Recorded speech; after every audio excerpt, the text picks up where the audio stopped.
નમસ્કાર અને આપના માધ્યમથી હું તમામ ફરવા આવતા અને 31ની ઉજવણી કરવા આવતા તમામ પ્રવાસીઓને પહેલાં તો હું મારા દમણ દીવ વતી તમારું સ્વાગત કરું છું અને આ બાબતે હું તમને એ કહેવા માગું છું કે જે કોઈ 31ની ઉજવણી કરવા માટે દમણ આવે છે કે દીવ આવે છે તેઓએ રાત્રે પહેલી વાત તો નશાની હાલતમાં દમણ છોડવું કે દીવ છોડવું નહીં. અને જો તમને કોઈ દમણમાં અહીંયાથી પાછું જવા માટે એટલે મજબૂર બનવું પડતું હોય કે અહીંયા કોઈ રહેવાની વ્યવસ્થા નથી, તો આપ સૌને વિનંતી કરું છું કે આપ મારા નંબર ઉપર કોન્ટેક્ટ કરી શકો છો અને તમને હું મારા સમાજનો જે કોળી પટેલ સમાજનો હોલ છે ત્યાં રહેવાની વ્યવસ્થા કરી આપીશ. તો એક વાતનું ધ્યાન રાખવું કે પીધેલી હાલતમાં જીવને જોખમમાં રાખીને દમણથી બહાર જશો નહીં. અને બીજી વાત એ કહેવાની છે કે લાસ્ટ 5-7 વર્ષથી ગુજરાત પોલીસ જાણ જોઈને દમણના ટુરિસ્ટોને ટાર્ગેટ કરે છે અને આ લોકોને રાત્રે પકડીને રાત્રે અમને પકડીને જેલોમાં બંધ કરી દેતી હોય છે. તો આ હેરાનગતિ ઘણા વર્ષોથી થઈ રહી છે, જેના લીધે અમારા ટુરિઝમને અને અમારા વેપારીઓને નુકસાન થઈ રહ્યું છે. હવે હું એ પણ કહેવા માગું છું કે ગુજરાતની પોલીસ અને વલસાડ પોલીસને કે ભાઈઓ, તમે જો ડ્રાઈવર પીધેલો હોય તો જ આવી કામગીરી કરો.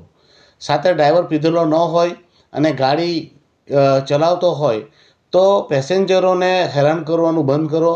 કેમ કે જે ટુરિઝમના આવે છે અને ટુરિસ્ટો જે ટેક્સ પે કરે છે તેમાં 100% રૂપિયા કેન્દ્રને જ જતા છે અને એ કેન્દ્રને જ ફાયદો થતો છે.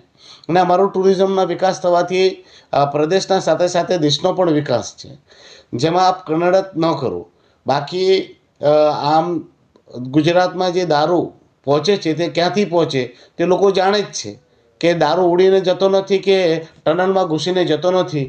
ક્યાંક ને ક્યાંક પોલીસની કામગીરી પણ ત્યાં શંકાના દાયરામાં જ રહે છે.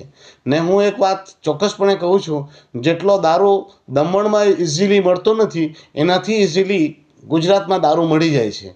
તો ગુજરાત પોલીસ એવું ના બતાવે કે તે રાજા હરિશ્ચંદ્રની ઔલાદ છે, પરંતુ એક માનવતાની દૃષ્ટિએ પણ રાખે. જો ડ્રાઈવરો પીધેલા ન હોય તો એમને પરેશાન ન કરવામાં આવે. અને ફરીથી દમણ ફરવા આવતા તમામ મારા ટુરિસ્ટ ભાઈઓ બહેનોને એટલી જ કહેવાનું છે કે પીધેલી હાલતમાં ગાડી ચલાવશો નહીં, જીવને જોખમમાં નાખશો નહીં. આનંદ કરો, મોજ કરો, મસ્તી કરો, પરંતુ જીવને જોખમમાં ના નાખો. જો તમને દમણમાં કોઈ પણ રહેવાનું સ્થાન ન મળે તો મારા નંબર ઉપર જરૂર કોન્ટેક્ટ કરો. અમારા સમાજનો હોલ તમારા માટે ખુલ્લો રહેશે, ત્યાં વ્યવસ્થા પણ રાખવામાં આવશે. તમે નિરાંતે ત્યાં સૂઈ જાઓ અને સવારે ઉઠીને ફ્રેશ થઈને તમે પાછા પોતાના ઘરે પહોંચી જાઓ.